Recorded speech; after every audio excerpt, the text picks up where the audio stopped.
mana shu ko'rib turgan joylaringiz Farg'ona kanali deyiladi. Farg'ona kanali 1939-yil Chor Rossiyasi tarafdan butun O'zbekiston aholisi, asnonoy shu vodiy aholisini hammasini olib kelib 160 ming kishini mana shu Farg'ona kanalini qazishga jalb etadi. 16 mingdan ziyod odam o'sha yerda halok bo'ladi. Bu narsani qilishdan maqsad paxta ekinlarini polni yo'lga qo'yish va paxta ekish uchun mana shu kanalni qazdiradi. Bu narsa Chor Rossiyasi tarafdan majburan 45 kun davomida 216 kilometr kovlanadi. Eniga esa 20 metr hisoblanadi. Vot, haligi ruslarni yaxshi ko'rayotgan odamlar bo'lsa, вообще zo'r bo'lardi. Rossiyada borib ishlayotganlar hozir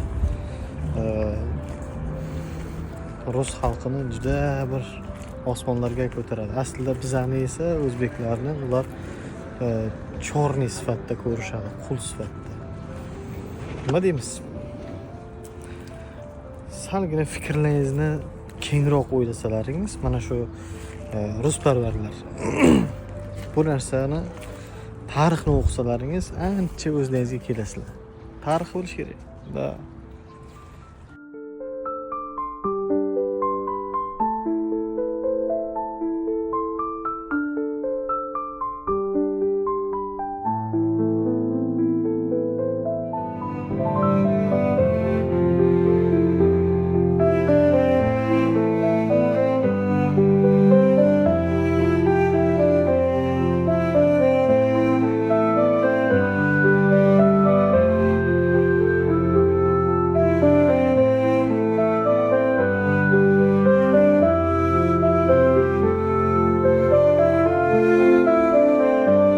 Yana bir narsa, mana shu qazish davomida 16 ming kishi o'lgan bo'lsa,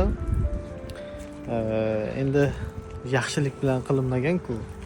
Xalqni majburlab, shu narsani qilgani uchun hozirgacha bu yerda ko'rgan bo'lsalaringiz, internetda juda ko'p tarqagan.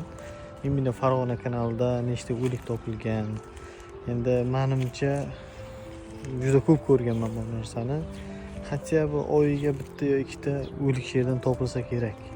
Chunki internetda juda ko'p chiqqan bu narsa. Farg'ona kanaliga o'zini taylagan, Farg'ona kanaliga kimdir oqib ketgan, Farg'ona kanaliga tushib ketgan, o'zini o'ldirgan, yana boshqa qilgan. Mana shunaqalar juda ko'p uchraydi. Chunki yaxshilik bilan qilinmagan narsaga